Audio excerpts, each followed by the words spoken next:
Welcome to our deep dive today into the life and presidency of Franklin Delano Roosevelt. FDR, the 32nd President of the United States. We're going to be using excerpts from his Wikipedia page today as our main source. And I have to say, I'm already finding this pretty fascinating. Oh yeah, you and me both. FDR's story is really full of twists and turns, and I think what makes him such an intriguing figure is how his personal life and his political career were just so deeply intertwined, you know? Yeah, for sure. Like everyone knows he came from like a really wealthy family, the Delanos and the Roosevelts, in Hyde Park, New York. But I had no idea that President Grover Cleveland actually told like a young FDR that he hoped he'd never become president. Isn't that wild? It's like talk about foreshadowing, right? But it really makes you wonder if maybe those words, coming from a president no less, if they might have like fueled FDR's ambition, almost like a challenge. Yeah, maybe. I mean, you can't deny that his family had a major impact on his path. I mean, his cousin was Theodore Roosevelt, Oh, absolutely. like a larger-than-life figure who definitely cast a long shadow. Absolutely. Theodore's progressive politics and his bold leadership style, I think that definitely resonated with FDR and served as a model for his own approach. And then you have his marriage to Eleanor Roosevelt, Right. his fifth cousin once removed, Oh, yeah. which was unusual even for the time. Yeah, their relationship was anything but traditional. Yeah, starting with his mother's disapproval of the marriage. Then you have like the extramarital affairs, and ultimately it seems like they developed more of a political partnership than like a romantic one. It's true. Eleanor was a force in her own right. And their dynamic, while complex, it definitely shaped both of their lives. But speaking of challenges, Yeah. can we talk about the elephant in the room? Polio. Yeah. Imagine the impact of that diagnosis. In 1921, this rising political star suddenly facing paralysis. It's a turning point that could have easily ended his career. It's hard to even fathom, right? Like, yeah, yet he came back. And many say his experience with polio actually gave him a deeper understanding of human suffering, which later informed his approach to the Great Depression. That's fascinating to think about, right? Did it fuel his empathy? Did it fuel his determination to fight for those who were struggling? It definitely adds like another layer to his story. But before we jump too far ahead, Yeah. let's go back to his early political career. Okay. He started in the New York State Senate, right? Yeah, in 1910. And it's here that we see him start to take on Tammany Hall, Okay. like this notoriously corrupt political machine that dominated New York City politics for decades. Now, for those unfamiliar with Tammany Hall, Yeah. think of it like a really powerful behind-the-scenes organization that control everything, from nominations to city contracts, often through patronage and sometimes questionable tactics. So going up against them was no small feat. It was a risky move for a young politician. It was, and it shows us like a key aspect of FDR's character. He wasn't afraid to challenge the status quo, to fight for what he believed was right, even if it meant going against powerful interests. And this was just the beginning. His opposition to Tammany Hall during a U.S. Senate election led to this deadlock that lasted for weeks. He refused to back down. Even when he was pressured by party leaders, this was the kind of tenacity he was known for, and it definitely got him noticed. It did. It positioned him as a reformer within the Democratic Party, which was a very valuable image to cultivate. And then in 1913, he was appointed Assistant Secretary of the Navy by President Woodrow Wilson. The Navy seems like an odd fit for someone who had become famous for domestic policies like the New Deal. You'd think so, wouldn't you? Yeah. But his time at the Navy was actually really crucial. He was deeply passionate about it and oversaw some really significant modernization efforts. Plus, he gained really invaluable experience in managing complex organizations, dealing with labor issues, and understanding the intricacies of wartime logistics. All of these skills would prove vital later on. So it was more than just like a stepping stone, it was a training ground for a future president. Exactly. And speaking of stepping stones, he did have a few stumbles along there. Ah, yes. Like his failed Senate run in 1914. That must have been a blow, especially after his success in the state Senate. Every loss offers a lesson.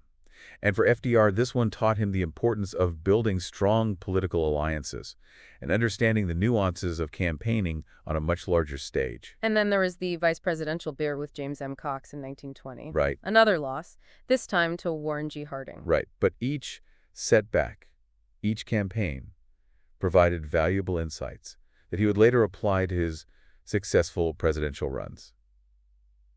I think what's important to note here is that FDR wasn't some kind of invincible political machine. Right. He had failures. He learned from them. He adapted. Yeah. That resilience, that ability to learn and evolve, It's a crucial part of his story. Totally. And speaking of resilience, think about this. Yeah. In the midst of all this political activity, he's hit with polio in 1921.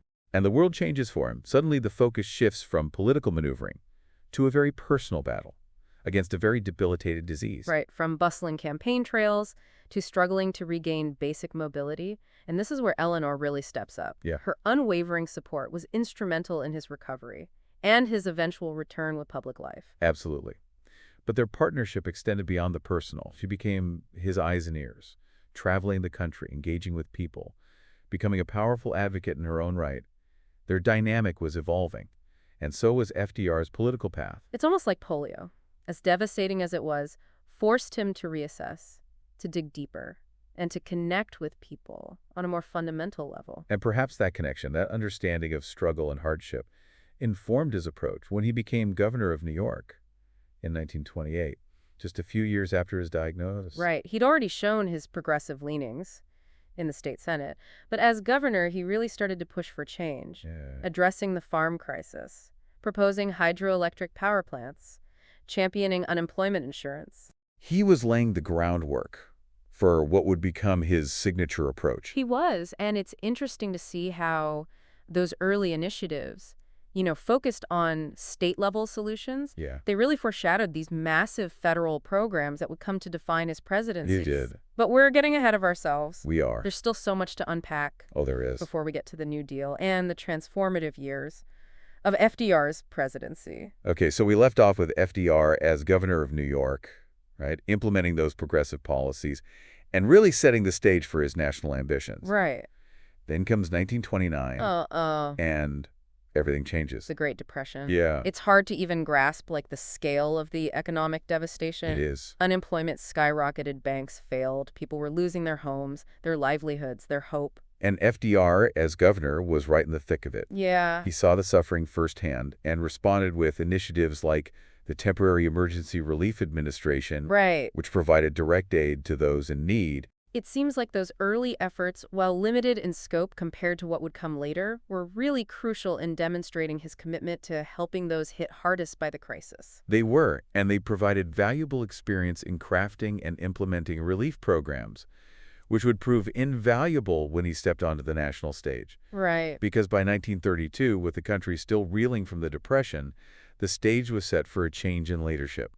Enter FDR. Yeah, He runs for president, promising a new deal for the American people. right? What did that even mean at the time? Right. Was it just a catchy slogan, or was there real substance behind it? Right. It was definitely more than just a slogan. Okay. FDR and his brain trust of advisors had been developing a set of policies aimed at tackling the Depression head-on. Okay. They recognized that the old ways weren't working and that bold experimental action was needed. And the American people were clearly ready for a change. They were. He won in a landslide against incumbent Herbert Hoover, capturing the public's desire for a leader who understood their struggles and offer a path forward. It was a resounding mandate for change, and FDR wasted no time in delivering on his promises. Those first 100 days of his presidency were a whirlwind of legislative activity, setting a new standard for presidential action in times of crisis. It's incredible to think about. It is. The bank holiday to stabilize the financial system. Right. The repeal of prohibition with the Collin-Harrison Act. Uh-huh. And then the launch of all these programs one after another, like a rapid-fire response to the economic emergency. It was a completely new approach to governing, and it signaled a major shift in the role of the federal government in American life. Suddenly, the government wasn't just this distant entity. Right. It was actively involved in providing relief, creating jobs, and regulating the economy in ways that were unprecedented. Let's break down some of those key New Deal programs. Okay, We've got the Federal Emergency Relief Administration, or FERA, right. which provided direct relief to the unemployed. Uh-huh. Then there's the Public Works Administration, known as PWA, Yeah. which focused on large-scale public works projects like dams, bridges, and buildings. And don't forget the Civilian Conservation Corps, the CCC, Right. which employed millions of young men in conservation projects across the country, planting trees, building trails, developing parks. It not only provided jobs, but also left a lasting legacy on our natural landscape. It's fascinating how FDR understood the interconnectedness of economic recovery and environmental stewardship. Yeah. He was ahead of his time in that regard, but some of his agricultural policies were definitely controversial, like paying farmers to reduce crops to raise commodity prices. It's true. Not all of the New Deal programs were universally popular or successful. Some faced criticism for being inefficient, bureaucratic, or even counterproductive. But FDR was willing to experiment, to adapt, to try different approaches in search of solutions. He understood that doing nothing was not an option. Right. And while there were certainly debates and disagreements, the New Deal fundamentally reshaped the American landscape both physically and politically. And it wasn't just about specific programs. Right. It was about a shift in mindset, a belief that the government had a responsibility to help its citizens in times of need. That idea, while not entirely new, was solidified under FDR's leadership and continues to influence political discourse today. So we've got this massive wave of New Deal programs sweeping across the country. Right. But then FDR faces pushback. Yeah. Conservative Democrats like Al Smith, who had once been his ally, Right. formed the American Liberty League and started attacking him, calling him a socialist. It's a classic example of how transformative change often generates opposition, especially from those who benefit from the status quo. Right. They saw the New Deal as a threat to their power and influence. It's interesting how those attacks ultimately backfired. They did. By aligning himself with wealthy interests opposed to the New Deal, Right. Smith inadvertently strengthened FDR's position and solidified the New Deal coalition for the 1936 election. Exactly. He inadvertently helped FDR by highlighting the very forces he was fighting against. And the 1936 election was a landslide victory for FDR, demonstrating the depth of his popular support. He won every state except Maine and Vermont. It's hard to imagine a more decisive mandate. But even with that level of popularity, he wasn't invincible. You're thinking about the Supreme Court fight, right? Yeah, that's the one. His attempt to expand the court in 1937. He wanted to add more justices, which many saw as a blatant power grab. It was a miscalculation on his part, and it resulted in a backlash from Congress, even within his own party. The formation of the conservative coalition uniting Republicans and Southern Democrats effectively blocked further New Deal legislation. So even with immense popular support, there are limits to presidential power. Absolutely. It's a reminder that the American system of government is designed to prevent any one person or branch from wielding too much influence. Absolutely. And it shows that even those transformative figures face constraints. But despite this setback, many of the New Deal programs and policies survived, and their impact is still felt today. I mean, think about Social Security. It's become a cornerstone of our social safety net, providing a lifeline for millions of Americans. It's amazing to think that this program, which we now take for granted, Right. emerged from the crucible of the Great Depression, from FDR's vision of a more just and equitable society. And it's not just Social Security. Right. His legacy on conservation is remarkable. He expanded and promoted the national park and national forest systems, recognizing the importance of preserving our natural heritage. And the work done by the Civilian Conservation Corps during the Depression continues to benefit us today. Those guys planted millions of trees, built trails, and developed parks that we still enjoy today. It's a reminder that investing in conservation is not just about protecting the environment. It's about creating jobs and building a stronger, more resilient society. And it's about understanding the interconnectedness of our social, economic, and environmental systems, something FDR clearly grasped. But as much as he focused on domestic issues, the world was changing, and America's role on the global stage was becoming increasingly complex. This is where we shift from the New Deal to the dawn of World War II. Right? And FDR had to navigate some very tricky waters, especially with the strong isolationist sentiment in America at the time. It was a delicate balancing act. Yeah. He recognized the growing threats from fascism in Europe and Japanese aggression in Asia, but he also had to contend with a public that was wary of getting entangled in another foreign war. So he had to find creative ways to support Britain and France after World War II broke out. Right. The cash and carry policy and the destroyers for bases agreement were clever workarounds that allowed him to aid the Allies without directly entering the conflict. He was pushing the boundaries of neutrality, testing the waters, and gradually preparing the nation for what he saw as an inevitable confrontation. And then everything changed. Yeah. December 7, 1941, Uh-oh. the attack on Pearl Harbor. A date which will live in infamy, Right. which FDR so powerfully declared in his speech to Congress. The nation was stunned.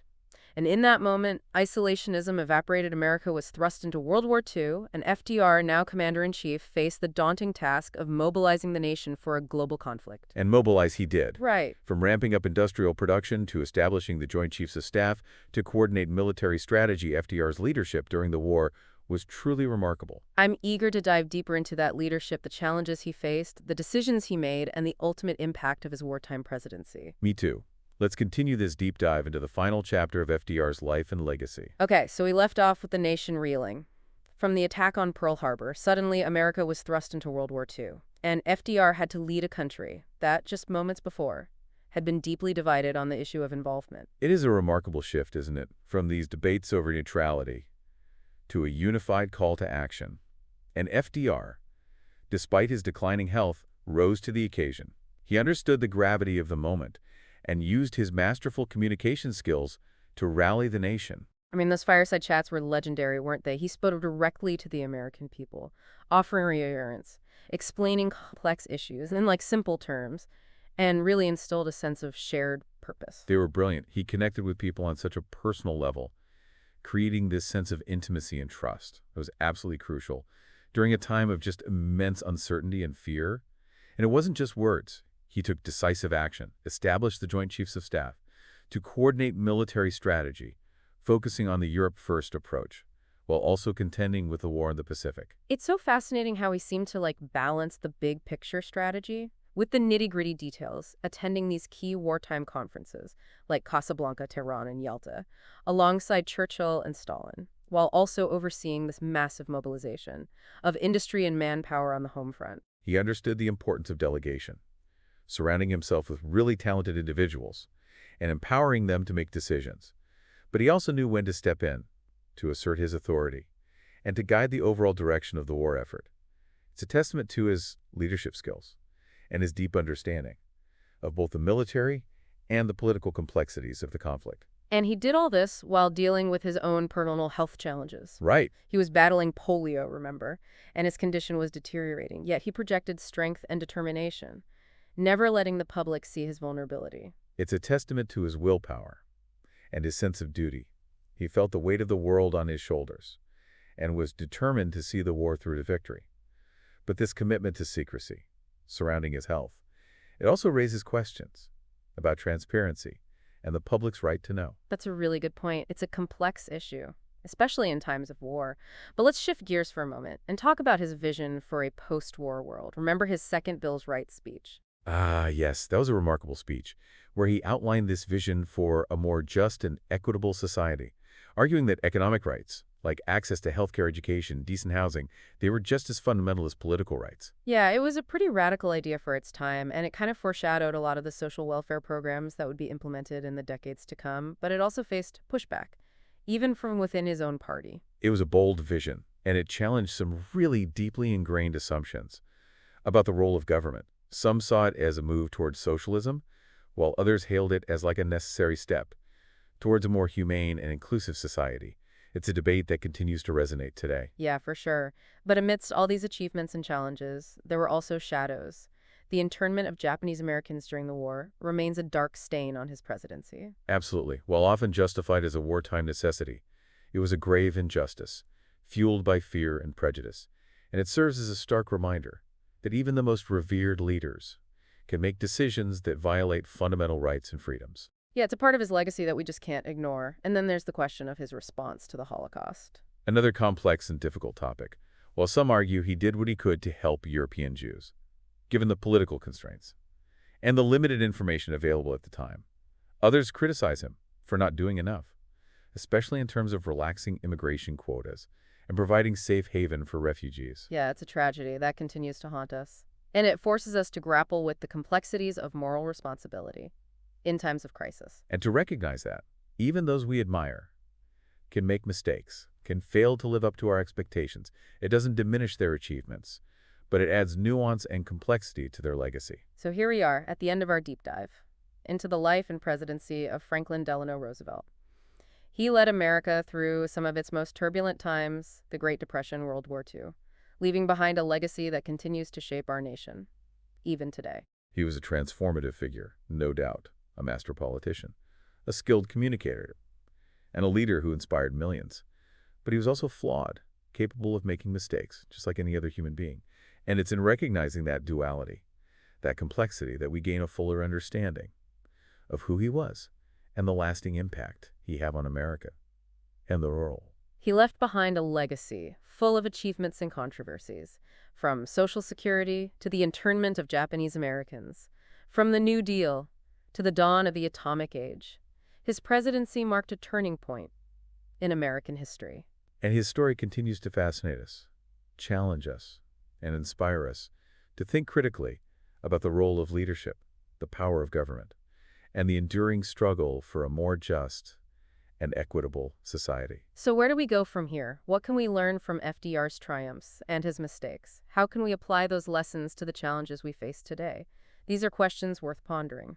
I think the key takeaway is this. FDR's story reminds us that history is not a simple narrative. It's full of contradictions, complexities, and competing perspectives. And it's up to us to engage with that complexity, to ask tough questions, and to draw our own conclusions. And if you're interested in exploring FDR's life and times further, I highly recommend checking out the FDR Presidential Library and Museum. It's an absolute treasure trove of information. Well, that concludes our deep dive into the life and presidency of Franklin Delano Roosevelt. Thanks for joining us, and until next time, keep exploring, keep learning, and keep diving deep.